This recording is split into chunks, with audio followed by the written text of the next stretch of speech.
안녕하세요. 헤브리 가스펠 센터와 함께하는 성령 공부 시간입니다.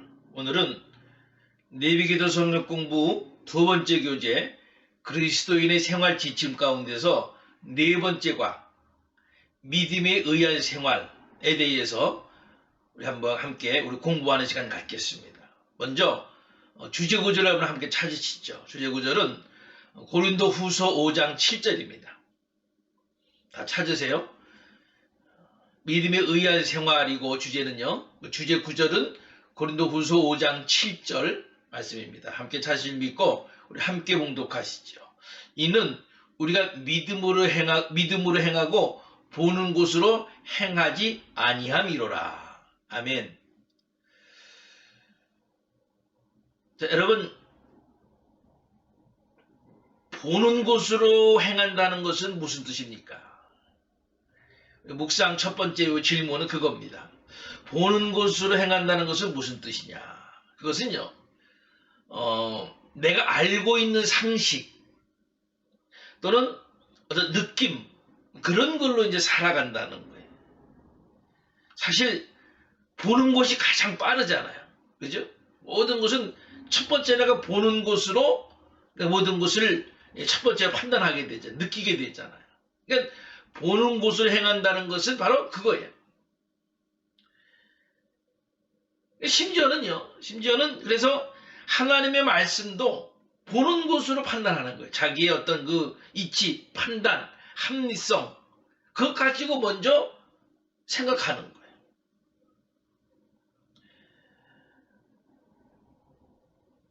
거예요. 두 번째 묵상에서는요. 그러면 반대로 믿음으로 행한다는 것은 무엇이냐는 거죠. 믿음으로 행한다는 것은 내가 하나님을 신뢰함으로 믿음으로 행한다는 거예요. 그러니까 하나님의 약속의 말씀을 믿고 그 약속의 말씀을 따라서 살아가는 것. 이게 바로 믿음으로 살아가는 거예요. 믿음으로 행한다는 거예요. 그러니까 내 생각이나 내 판단, 내 경험으로 보면은 비현실적이에요. 그러니까 하나님의 말씀이 말이죠. 비합리적이고 이치에 맞지 않아도 내 생각에는 그래도 그 말씀을 믿고 살아가는 것. 이게 바로 믿음으로 행한다는 겁니다. 결국 보이는 대로 산다면요. 내 생각, 내 판단대로 살아간다면은 믿음이 필요 없죠. 내가 다 결정하면 되잖아. 내가 다 판단하면 되잖아. 그는 자기를 믿는 거예요. 그런데 하나님의 약속의 말씀을 믿고 그대로 살아가는 것, 이것이 믿음으로 행한다는 거란 말이죠. 다르죠. 자, 그러면요. 우리 한번 몇 가지 질문을 통해서 우리 하나님의 말씀을 배워보도록 하겠습니다. 여러분, 믿음은 왜 필요합니까? 히브리서 11장 6절에 나와 있는 말씀대로 믿음의 목적이 뭐냐는 거예요. 믿음이 왜 필요한 거예요? 히브리서 11장 6절에서는 믿음은 하나님을 기쁘시게 하려고 필요하다. 그러니까 믿음은 하나님을 기쁘시게 하려는 목적으로 필요한 거란 말이죠. 그렇게 말씀하고 있어요. 그러니까 만약에 다른 사람이 여러분들에게 믿음의 목적이 뭐냐라고 묻는다고 한다면 그 말은 무슨 말이냐면 너의 신앙생활의 목적이 뭐냐라고 묻는 거와 똑같은 거예요. 그러다면 어떻게 대답해야 되냐면은 내 신앙생활의 목적은 하나님을 기쁘시게 하려고 하는 것이다. 이렇게 대답하면 성경적인 대답이에요. 만약에 왜 믿는가? 라고 했을 때에 구원받으려고요. 복받으려고요. 그렇게 대답하면 정확지가 않아요. 하나님을 기쁘시게 하려고 라는 대답이 100점 대답이에요. 물론 우리가 믿음으로 구원받고 믿음으로 축복받죠. 근데 그게 목적이 아니란 말이에요. 믿어서 하나님을 기쁘시게 하고 하나님의 영광을 드러내며 살았더니, 그랬더니 그것으로 인해서 구원함에 이르고 그 믿음으로 인해서 영육간의 축복도 받는 거란 말이에요. 그러니까 저도 여러분도 우리 신앙생활의 목적은 한마디로 말하면은 하나님은 우리를 창조하신 것처럼 하나님을 기쁘시게 하기 위하여서 우리가 신앙생활하는 거, 믿음생활하는 겁니다. 아멘. 예. 근데 그 믿음은 여러분들 어떻게 성장하나요? 성경 통해서 보면 믿음은요, 자랍니다. 어린아이 같은 믿음이 있다면 장성한 믿음이 있다 그랬어요. 그러니까 믿음은요, 자라요. 조금씩 자랍니다. 근데 그 믿음이 어떻게 자랍니까? 로마서 10장 17절 말씀 보면은 바로 말씀을 들음으로. 네. 말씀을 들음으로. 그러니까 구원은요, 여러분, 구원은 순간적이에요. 예수 그리스도를 믿습니다라고 믿음으로 예수 그리스도를 고백을 하면은 그 믿음으로 구원받는 거예요. 그 구원은 순간적인 거예요. 그런데 믿음은 자라는 거예요. 자라게 되는 거예요. 근데 그 자라는 것이 말씀으로 자란단 말이에요. 말씀을 들음으로. 그 말씀을 이해하고 깨닫고 받아들이고 그러면은 믿음이 자라고요. 인격이 자라고요. 그래서 하나님의 성품을 닮으면서 살아갈 수 있게 되는 거죠. 그러니까 믿음은요, 어떤 영적인 분위기에서 자라는 것이 아니고 말씀을 들음으로 자라는 거예요. 그래서 자꾸만 목사들이 말씀 들으세요, 공부하세요, 읽으세요, 연구하, 그렇게 말하는 게 뭐냐면은 그래야지 믿음이 자라고, 믿음이 자라야지 하나님이 사용하시잖아요.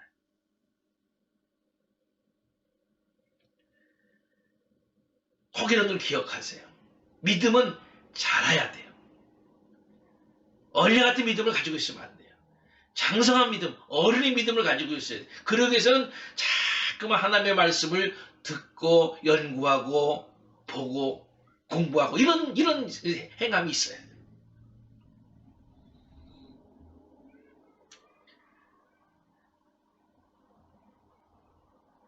그것이 우리 하나님께서 우리에게 원하고 계시는 거란 말이에요.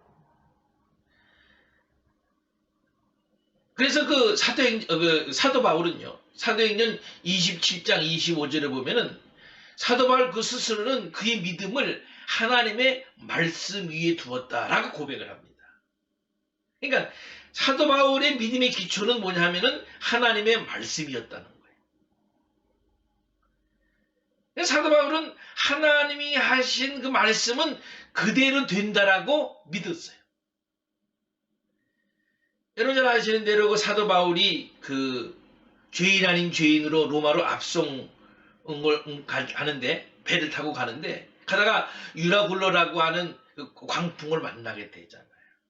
사람들은 짐을 버리고요, 가구를 버리고 여러 날 동안 먹지도 못하고 말이죠, 고통스러워하는. 그래서 곧 죽을 것만 같은 소망이 없는, 우리 여기서 죽을 거야 라는 그러한 생각을 가지고 있을 때에 사도 바울이 사도행전 27장 22절에서 이렇게 얘기합니다. 안심하라. 너희 중 생명에는 아무 손상이 없겠고 오직 배뿐이니라. 죽지는 않는다는 거죠. 죽지 않는다는 거죠. 왜 그렇게 말할 수 있었느냐 하면요, 전날 밤 바울의 꿈속에서 하나님께서 하신 말씀을 기억한 거예요. 바울아, 두려워 말라. 내가 가이사 앞에 서야 하겠고, 가이사 앞에 선다는 것은 로마까지 간다는 거잖아. 또 하나님께서 너와 함께 행선하는 자를 다 내게 주셨다. 너뿐만이 아니고 너와 함께 하는 자들도 다 죽지 않고 살게 될 것이다. 그 말씀을 기억한 거예요. 그 말씀을 믿은 거예요. 그래서 그렇게 얘기한 거예요. 너희 중 생명에는 아무 손상이 없겠고 오직 배만 파손당할 거다. 바로 그 얘기인 거죠.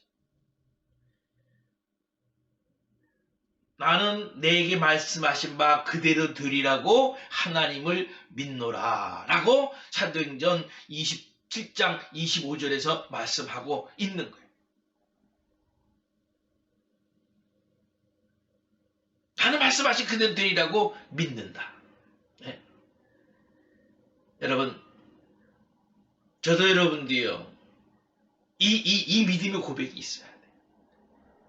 하나님이 내게 말씀하신 것, 나는 그대로 되리라고 믿는다, 믿습니다 라고 했을 때에 하나님께서 그 믿음대로 되게 하실 줄로 믿습니다. 여러분, 성경을 통해서 보면요, 믿음에 따라야 되는 것들이 있습니다. 첫 번째가 뭐냐면은 야고보서 2장 17절에 보면은 행함이 따라야 돼요. 두 번째는 히브리서 6장 12절에 보니까 인내가 따라야 돼요. 그러니까 믿음의 결과에는요, 말씀을 활용하는 삶이 따라야 된다는 겁니다. 행함이 따라야 되고 인내가 따라야 돼요. 그런데 하나님의 약속에 대한 그 반응은요, 믿음의 반응이에요. 의심이 없어야 되고요.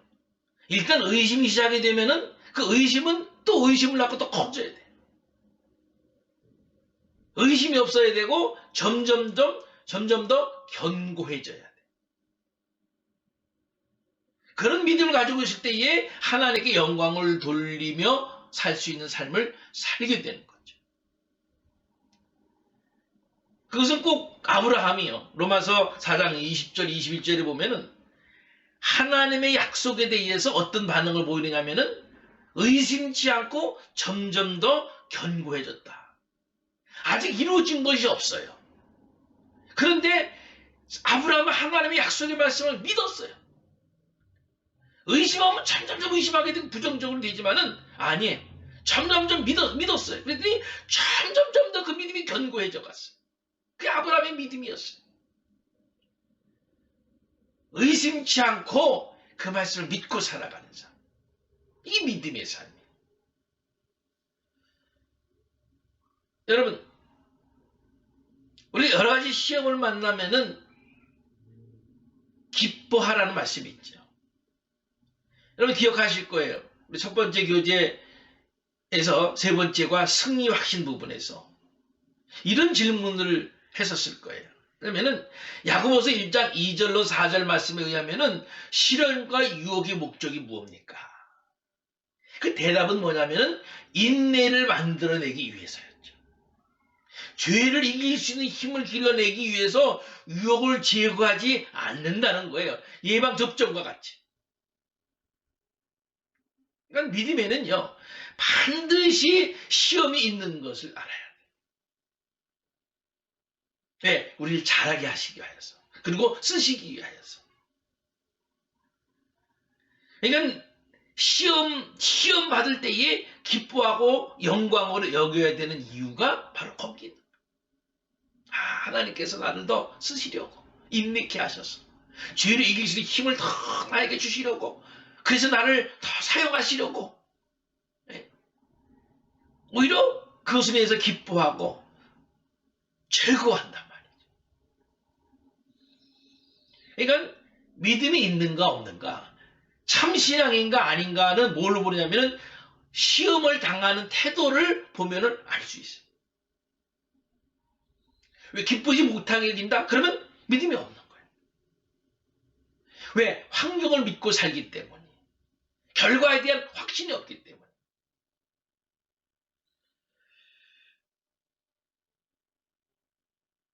여러분, 고린도서 4장 16절 말씀을 보면요,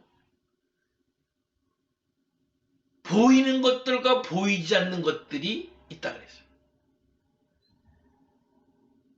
그래서 거기서 보면, 그 말씀 보면은 보이는 것은 잠깐의 것이고 보이지 않는 것은 영원한 것이다.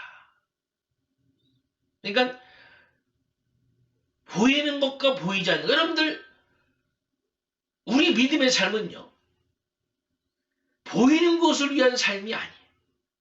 믿음의 삶은 보이지 않는 것을 위한 삶이에요. 왜? 그 나라는 영광의 나라이고 그 나라는 영원한 것임을 알기 때문에, 믿음으로 알기 때문인 거예요.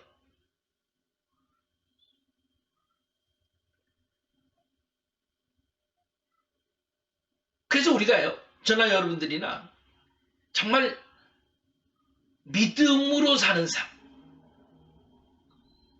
이 삶은 바로 보이지 않는 나라를 위한 삶이라는 것. 그래서 그것이 곧 영광된 삶이고, 그것이 곧 하나님의 영광을, 내가 마지막에 영광을 얻을 수 있는 그 믿음의 삶이라고 하는 확신을 가지고 사는 삶이 믿음의 삶이에요.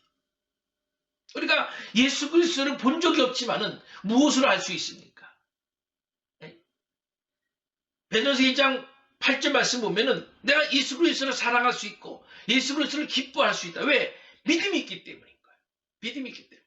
만난 적은 없지만은 믿음이 있으니까 예수님이 나의 구세주인 것을, 예수가 나를 위해서 십자가에서 죽으신 것을, 그래서 내 죄 사함 받고 내가 그 믿음으로 영원한 생명의 부활을 얻을 수 있다고 하는 그 믿음이 있으니까 예수 그리스도를 사랑하며 그를 기뻐할 수 있단 말이죠.